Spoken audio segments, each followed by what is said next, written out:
আপনারা যদি দাঁড়িপাল্লাকে নির্বাচিত করেন তাহলে আমরা লন্ডনের টেমস নদীর মতো করে যেরকম লন্ডন উন্নত হয়েছে, ঢাকা ৬কে বুড়িগঙ্গা দখল মুক্ত এবং দূষণ মুক্তর মাধ্যম দিয়ে আমরা ঢাকা ৬-এর উন্নয়ন নিশ্চিত করব ইনশাআল্লাহ। এই বুড়িগঙ্গা এবং এই ঢাকা ৬-এর ভিতরে ব্যাপক ভিত্তিক চাঁদাবাজি হয়। চাঁদাবাজ, সন্ত্রাস, মাদক ব্যবসায়ীদেরকে বলতে চাই, তোমরা যদি ভালো না হও, জনগণের ভোটে নির্বাচিত হয়ে আমরা তোমাদের শিকড় টেনে উপড়ে ফেলবো ইনশাআল্লাহ। সম্মানিত ঢাকাবাসী, আপনারা জানেন স্বাধীনতার ৫৪ বছর আমাদের থেকে বিদায় নিয়েছে, কিন্তু ঢাকা ৬কে যারা নেতৃত্ব দিয়েছেন, ঢাকা ৬-এর উন্নয়নে যারা কাজ করেছেন, আমাদের কেউ বলতে পারেন নাই যে ঢাকা ৬-এর সাধারণ মানুষের জন্য তারা কোনো উন্নয়নের কাজ করেছেন।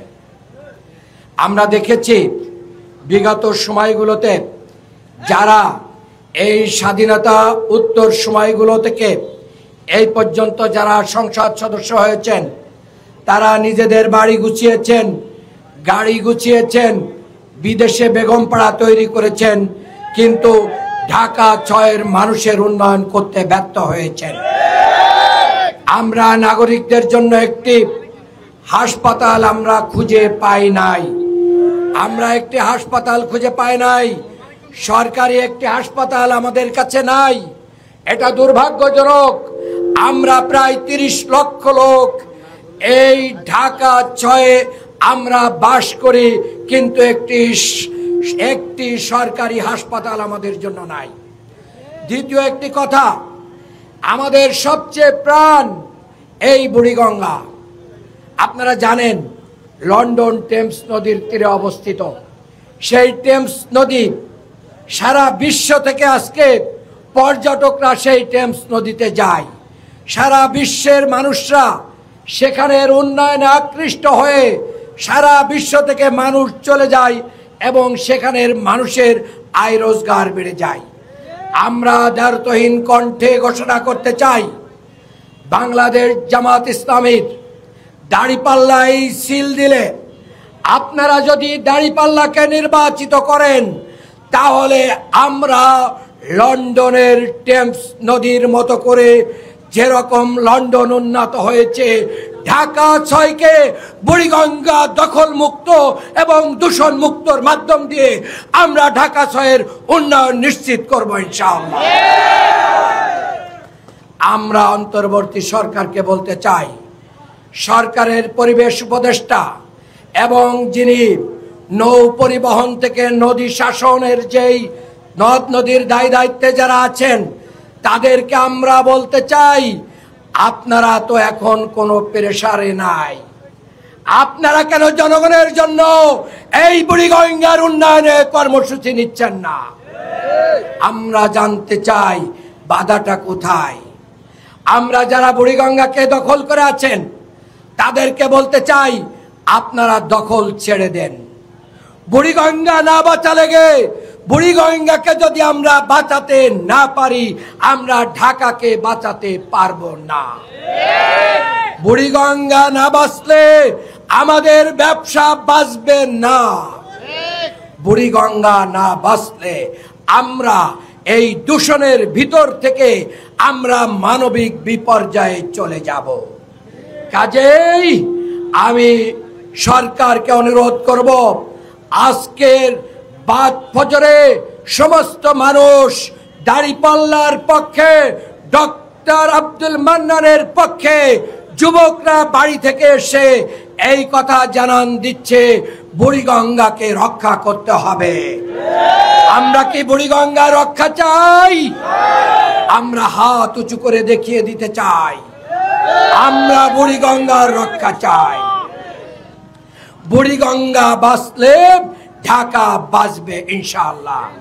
আরেকটি কথা বলতে চাই, এই বুড়িগঙ্গা এবং এই ঢাকা ৬-এর ভিতরে ব্যাপক ভিত্তিক চাঁদাবাজি হয়। আমরা আজকের এই কর্মসূচির মাধ্যম দিয়ে চাঁদাবাজদেরকে আমরা রেড কার্ড দেখাতে চাই, আমরা দখলবাজদেরকে না বলতে চাই, আমরা মাদককে না বলতে চাই, আমরা সন্ত্রাসকে না বলতে চাই।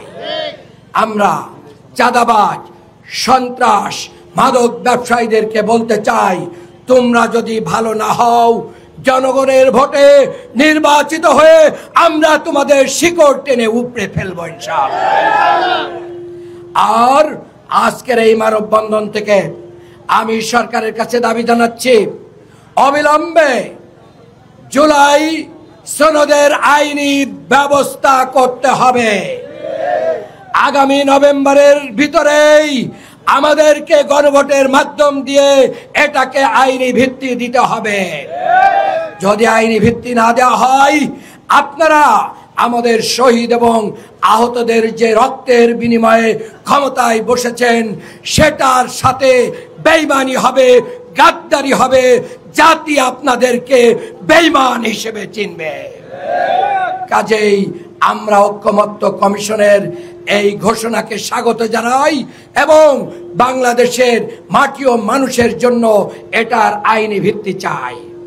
আরেকটি কথা বলতে চাই, আমাদের এখানের অনেক থানার প্রশাসন যোগ সাজস করে ব্যবসায়ী, দখলবাজ, চাঁদাবাজ এবং মাদক ব্যবসায়ীদের সাথে যোগ সাজস হয়ে একাকার হয়ে কাজ করছেন। আমরা আপনাদেরকে স্পষ্টভাবে বলতে চাই, আপনারা ভালো হয়ে যান। যদি ভালো না হন, আমরা আপনাদের বিরুদ্ধে আইনগত ব্যবস্থা নিব। সাংবাদিক বন্ধুদেরকে বলতে চাই, অন্যায়কে আপনাদের মিডিয়ায়, আপনাদের কলমে, আপনাদের ক্যামেরায় তুলে ধরুন। আমরা আপনাদের পাশে আছি। নগরবাসীকে বলবো, আপনারা চলে আসুন, আপনারা ন্যায় ইনসাফের দাঁড়িপাল্লায় সিল মারুন এবং ঢাকা ৬কে আধুনিক ঢাকায় পরিণত করুন। আগামী দিনগুলোতে বুড়িগঙ্গা রক্ষা সহ ঢাকা ৬-এর উন্নয়নে আপনাদেরকে পাশে থাকার আহ্বান জানিয়ে আজকের কর্মসূচিকে সফল করার জন্য ঢাকাবাসীকে, ঢাকা ৬বাসীকে আমি ধন্যবাদ এবং কৃতজ্ঞতা প্রকাশ করে আমার বক্তব্য শেষ করছি। আল্লাহ হাফেজ। বাংলাদেশ জিন্দাবাদ। বাংলাদেশ জামাত ইসলামী জিন্দাবাদ। দাঁড়িপাল্লার জয় হোক, জয় হোক ঢাকা ৬-এর সকল মানুষের।